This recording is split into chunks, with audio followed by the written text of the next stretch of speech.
Halo pecinta film, selamat datang di Studio Mini. Terima kasih telah mampir. Kali ini Mimin akan menceritakan alur cerita film yang berjudul Don't Listen.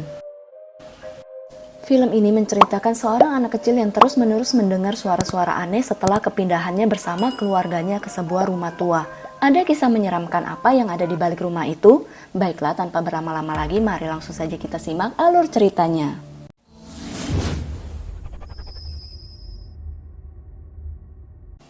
Film diawali dengan memperlihatkan seorang anak kecil yang bernama Eric sedang berkonsultasi dengan psikiaternya mengenai suara-suara yang selalu terngiang-ngiang di telinganya, hingga ia tidak dapat tidur dengan nyenyak. Bahkan saat ini pun ia mendengar suara itu, namun tidak bisa ia ungkapkan. Saat akan pulang, sang psikiater mengatakan jika Eric memiliki imajinasi yang tinggi. Sedangkan insomnianya terjadi akibat seringnya Eric dan kedua orang tuanya yang bernama Daniel dan Sarah yang sering berpindah rumah sehingga diduga Eric menjadi gugup dan sulit untuk beradaptasi dengan lingkungan baru. Diketahui pekerjaan ayahnya adalah membeli dan menjual rumah sehingga mereka terus berpindah-pindah. Eric terus memperhatikan psikiaternya. Tiba-tiba walkie-talkie-nya pun berbunyi. Sang psikiater yang akan pulang tengah memacu mobilnya sambil mendengar radio. Saat itu ada lalat yang masuk ke dalam mobil dan masuk ke dalam telinganya. Kupingnya langsung berdengung kencang. Matanya mulai memerah. Ia pun memacu mobilnya semakin kencang dan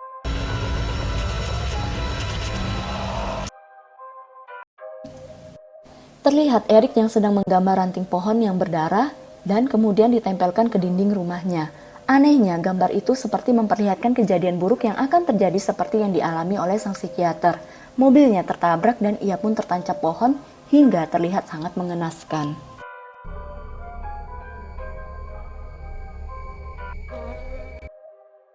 Daniel melihat ada banyak lalat yang keluar dari lubang kecil di salah satu sisi tembok rumahnya. Ia pun menyemprotkan pembasmi serangga untuk mengusir lalat-lalat itu. Dari walkie-talkie terdengar suara Eric yang memanggil ayahnya. Ia meminta ayahnya untuk mengambil bola merahnya yang terlempar ke kolam. Terlihat kolam itu dikelilingi oleh pagar hijau. Sang ibu memanggil Eric untuk mandi. Saat sedang mandi, Eric mendengar suara-suara aneh yang mengatakan, "Ia membencimu," dari alat yang tergantung di dekat shower.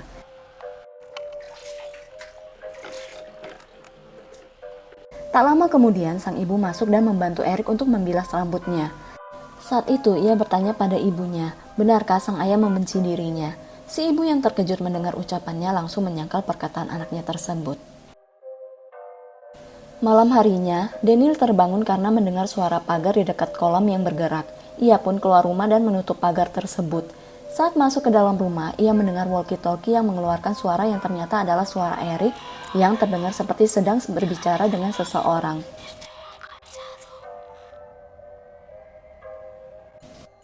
Di dalam kamar, Eric yang memang sedang memegang walkie-talkie-nya terkejut saat mainannya menyala sendiri. Ia pun mengambil lalu mematikan mainannya.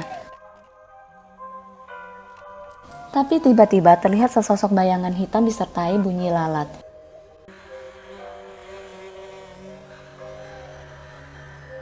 Ia yang ketakutan berlari ke ranjangnya dan menutupi dirinya dengan selimut. Lalu ada tangan menyeramkan yang membekap mulutnya. Beruntung saat itu juga kedua orang tuanya masuk. Namun Daniel mengalami luka di telapak tangannya karena terkena pecahan kaca saat berusaha menenangkan Eric. Sarah menjemput Eric dari sekolah. Ia kecewa karena anaknya bertingkah di sekolah hingga Eric dikeluarkan dari kelasnya. Ibunya berkata, psikiater akan datang setiap hari. Tapi betapa terkejutnya sang ibu saat Eric mengatakan bahwa psikiaternya sudah meninggal. Ayahnya bertanya siapakah yang mengatakan hal itu. Eric menjawab suara-suara itu yang memberitahunya. Kedua orang tuanya yang terlihat tidak percaya hanya bisa saling menatap. Denny menelpon dan mendapat kabar duka dari keluarga psikiaternya. Mereka menerka-nerka bagaimana Eric bisa mengetahui kabar itu. Daniel masuk ke kamar Eric untuk menanyakan kejadian di malam itu. Si ayah mengira bahwa Eric berbicara sendiri di walkie-talkie. Sedangkan Eric mengaku jika ia sedang berbicara pada ayahnya karena sangat yakin bahwa itu suara ayahnya.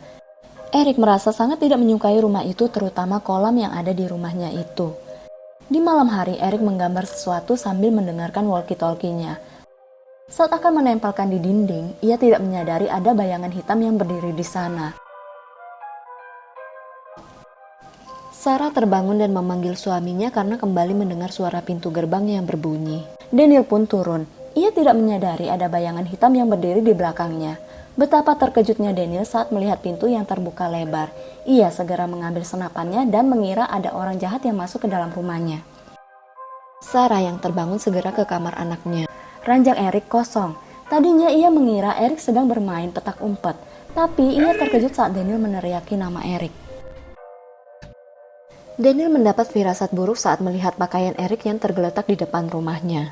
Ia segera berlari mencari Eric ke arah kolam, dan ternyata benar Eric berada di kolam dalam keadaan mengambang. Isak tangis dari kedua orang tuanya terdengar sangat memilukan. Jasadnya pun dimakamkan. Sarah yang sulit menerima kematian anaknya pun akhirnya memilih meninggalkan rumah itu. Sementara Daniel berniat melanjutkan merenovasi rumahnya karena uang mereka telah habis digunakan untuk membeli rumah itu.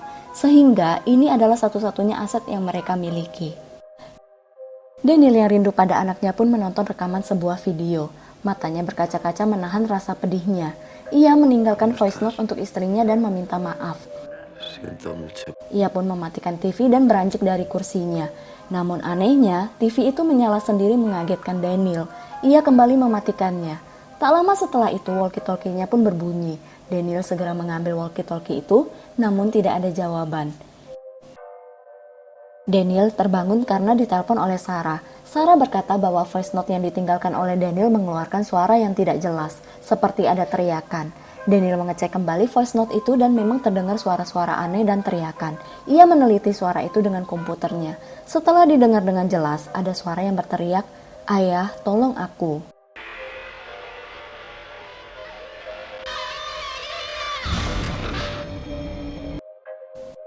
Daniel datang ke acara tanda tangan buku oleh seorang penulis yang bernama Jerman. Ia terus menatap Jerman dan bertanya apakah apa yang ia tulis benar adanya. Buku itu berjudul Suara dari Akhirat.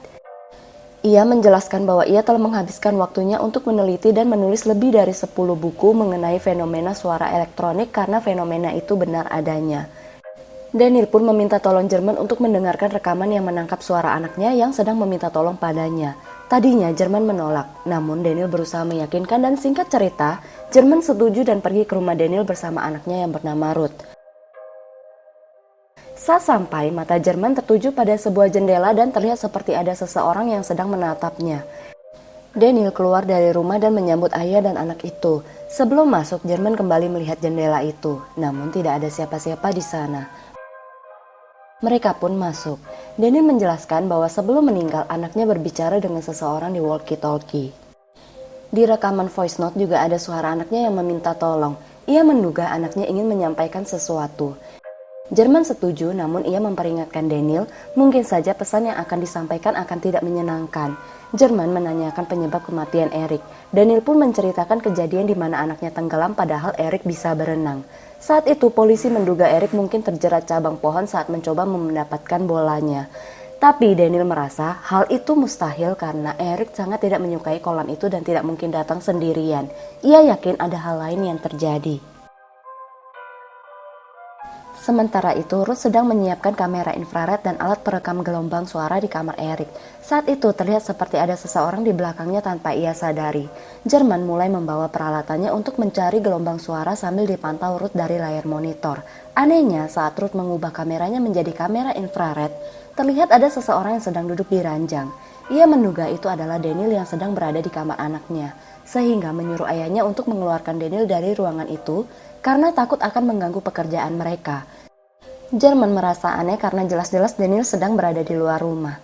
Ruth mematikan infrarednya dan bayangan orang sudah tidak ada. Untuk meyakinkan dirinya kembali, ia menyalakan infrared dan terlihat bayangan itu ada lagi. Jerman keluar dan menangkap ada suara dari lantai atas. Ia membuka pintu kamar dan mulai mendengar bisikan-bisikan aneh. Ruth mengatakan ia melihat ada seseorang di depan ayahnya. Jerman tidak dapat melihatnya, tapi tiba-tiba ada teriakan di headphone yang memekakkan telinga. Setelah kejadian itu, mereka melihat kembali rekaman tersebut. Malam harinya, saat semua sedang terlelap, Jerman terbangun karena mimpi buruk. Tapi tiba-tiba ada suara yang memanggilnya. Ia bangun dan melihat sebuah bayangan hitam yang dikira sang istri. Karena penasaran, Jerman pun keluar kamar dan mengikuti bayangan hitam itu. Terdengar bisikan yang mirip seperti suara istrinya. Ia berhalusinasi melihat istrinya di dapur yang sedang memasak. Hantu yang menyerupai istrinya itu menghasut untuk ikut dengannya ke alam baka agar mereka bisa bersama kembali. Istri jadi-jadian itu mulai menyayat tangannya. Jerman seperti telah terhipnotis. Sekilas tampak rupa asli si hantu.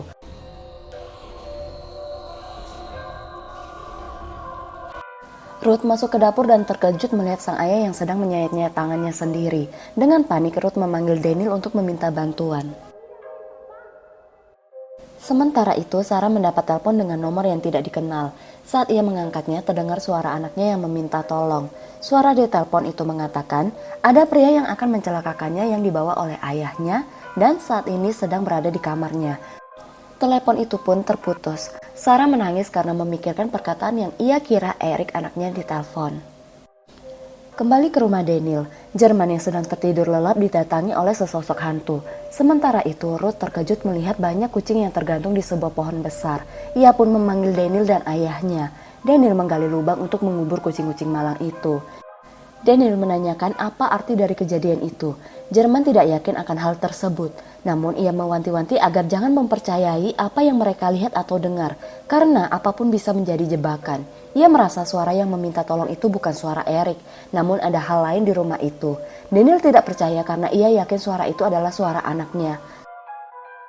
Sarah datang dan tidak menyukai keberadaan Jerman, mengingat arwah anaknya yang meminta tolong karena ada orang asing di kamarnya lewat telepon malam itu. Saat Ruth akan pulang menuju rumah Daniel, tiba-tiba ada seorang wanita yang memanggilnya dari dalam sebuah rumah. Wanita itu tahu kalau Ruth tinggal di rumah Daniel. Ia menyuruh Ruth agar tidak kembali ke rumah itu. Wanita itu berkata bahwa suara-suara di rumah itu tahu tentang mereka dan dapat menipu mereka. Sementara itu, Sarah menuju ke kamar anaknya sambil menangis. Ia ingin mencari tahu maksud perkataan anaknya di telepon. Tiba-tiba mainan anaknya berbunyi. Saat membalikan badan, terlihat Eric yang sedang duduk di samping ranjang. Saat dihampiri, ia merangkak masuk ke bawah ranjang. Sarah pun mengintip ke bawah dan melihat ada kaki menyeramkan yang berdiri di seberang tempat tidur itu. Terlihat ada lalat yang mondar-mandir. Sarah ingin melihat rupa makhluk itu, tapi saat ia mengangkat kepalanya tidak ada siapa-siapa di sana. Merasa tidak yakin dengan apa yang dilihatnya, ia pun kembali membungkukkan badan dan melihat dari bawah. Kaki itu masih terlihat, bahkan kali ini kaki tersebut terlihat menaiki tempat tidur anaknya. Ruth terkejut dan mengangkat kepalanya kembali, namun lagi-lagi ia tidak melihat apapun di sana. Ia dikejutkan oleh Eric jadi-jadian dan mundur. Saat itu ia terkejut karena memegang kaki seseorang. Scene berpindah ke Daniel dan Jerman yang tengah membahas arti dari kucing-kucing yang tergantung. Jerman menemukan artikel yang dimaksud dan memberitahukan Daniel bahwa itu adalah sebuah ancaman. Di abad pertengahan, ini merupakan peringatan untuk orang yang menerobos wilayah seorang penyihir. Ruth yang telah pulang pun memberitahukan apa yang telah ia dengar dari wanita yang memanggilnya tadi. Ia mengatakan bahwa ternyata 300 tahun yang lalu, rumah Daniel ini merupakan sebuah pengadilan. Banyak wanita yang tidak berdosa disiksa dan dibunuh. Saat mereka dengan serius membicarakan histori dari rumah itu, tiba-tiba ada sesuatu yang terlempar sehingga kaca jendela di ruangan itu pecah. Setelah dilihat kembali, ternyata itu adalah Sarah yang telah tergantung dan tewas. Daniel menangis sejadi-jadinya melihat kejadian itu. Ia tidak mengerti apa yang telah terjadi. Tak lama kemudian, polisi dan ambulan datang membawa jenazah istrinya. Jerman seperti menyadari sesuatu saat melihat gambar di ponselnya. Ia memperlihatkan gambar itu pada Ruth dan mengatakan bahwa ia mengetahui tempat jasad orang-orang yang disiksa. Akan tetapi, Ruth yang menyadari bahaya yang akan mereka hadapi pun segera mengajak ayahnya pergi dari rumah tersebut. Namun Jerman kekeh untuk tetap berada di sana. Ia berusaha meyakinkan Ruth bahwa suara-suara itu nyata dan sudah ia cari selama ini. Ruth tiba-tiba mengungkit masalah ibunya yang bunuh diri dan menanyakan penyebab kejadian itu pada ayahnya. Jerman tetap diam dan tidak ingin mengatakan apapun, membuat Ruth kesal dan berniat membereskan barang-barang mereka. Daniel yang sedang duduk melamun di kamar anaknya, tiba-tiba mendengar walkie-talkie yang mengeluarkan suara-suara aneh. Ia pun berhalusinasi melihat ada dua orang yang mirip dengan bayangan istri dan anaknya. Ia beranjak dari ranjang dan menghampirinya. Saat membuka tirai plastik itu, bayangan itu menghilang. Daniel melihat ke sekeliling dan tidak menemukan apapun. Tapi tiba-tiba ada seperti sesuatu yang menerjangnya. Saat sedang membereskan peralatan, tiba-tiba komputer menyala dan memperlihatkan adegan saat Sarah mengikat lehernya sendiri lalu loncat dari balkon. Kemudian komputer itu menayangkan kamera infrared dengan sendirinya. Terlihat ada bayangan yang lalu lalang di kamera tersebut. Jerman dan Ruth yang penasaran pun memastikan apa yang telah mereka lihat tadi. Tiba-tiba walkie-talkie menyala. Tak lama kemudian terdengar suara tembakan dari kamar Eric. Ruth dan ayahnya masuk ke kamar Eric dan berusaha menenangkan Daniel yang sedang memegang senapan. Daniel merasa ada seseorang di kamar itu. Jerman berusaha meyakinkan Daniel kalau di kamar tidak ada siapa-siapa dan menyuruhnya untuk menyerahkan senjatanya. Daniel merasa sedih karena merasa tidak berguna menjadi seorang ayah saat anaknya membutuhkan bantuan namun tidak dapat melakukan apapun. Jerman mengatakan ia tahu di bawah kaki mereka saat ini adalah sebuah tempat yang menjadi sumber dari semua kejadian di rumah itu dan memperlihatkan gambar orang yang sedang digantung serta disiksa oleh beberapa orang.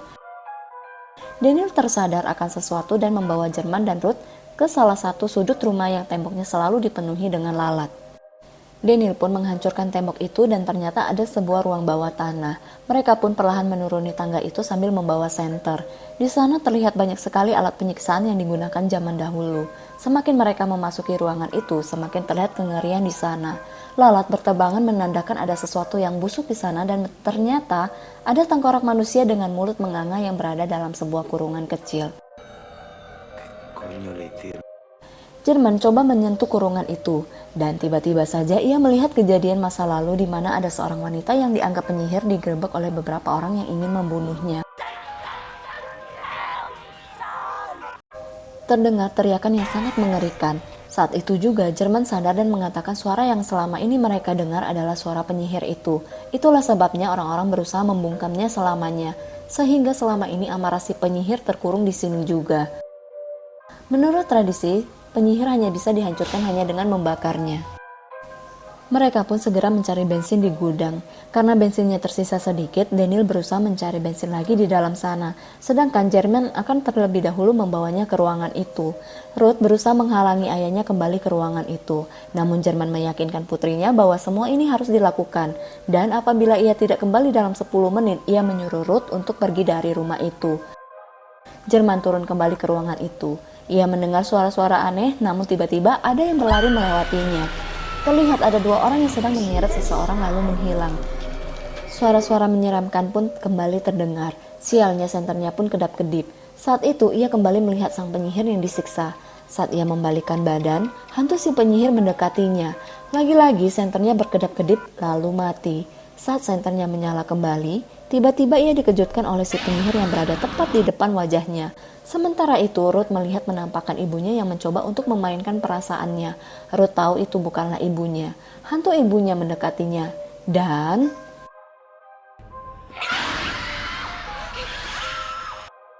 ia sangat ketakutan. Tangannya gemetar sambil memegang cutter. Tapi di belakangnya si hantu sudah siap-siap untuk menakutinya. Scene pindah ke Daniel yang melihat hantu itu berdiri di depannya. Akan tetapi ia berhalusinasi melihat istri dan anaknya.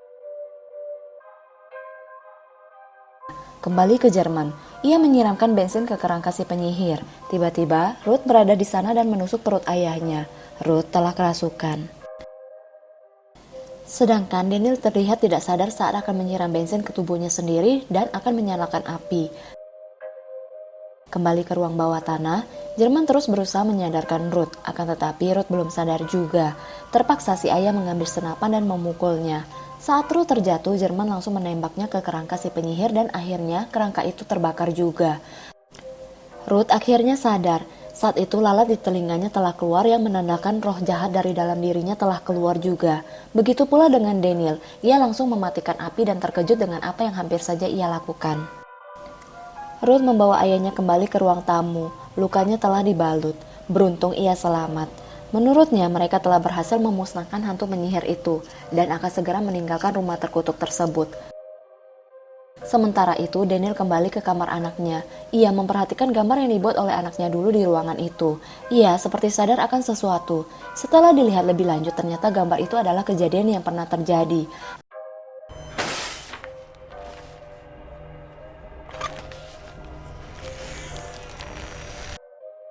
Lalu walkie-talkie itu mengeluarkan suara anaknya. Tiba-tiba Daniel mendapat penglihatan yang sangat mengejutkannya. Di malam saat kematian anaknya, Daniel yang tengah tertidur dihampiri hantu penyihir. Ternyata saat itu ia yang telah dirasuki roh jahatlah yang telah membawa Eric ke kolam.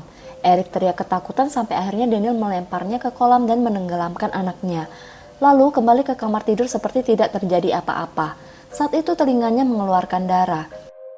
Daniel yang sekarang menyadari apa yang telah diperbuatnya pun merasa bersalah dan bunuh diri sambil diperhatikan oleh sosok hantu si penyihir.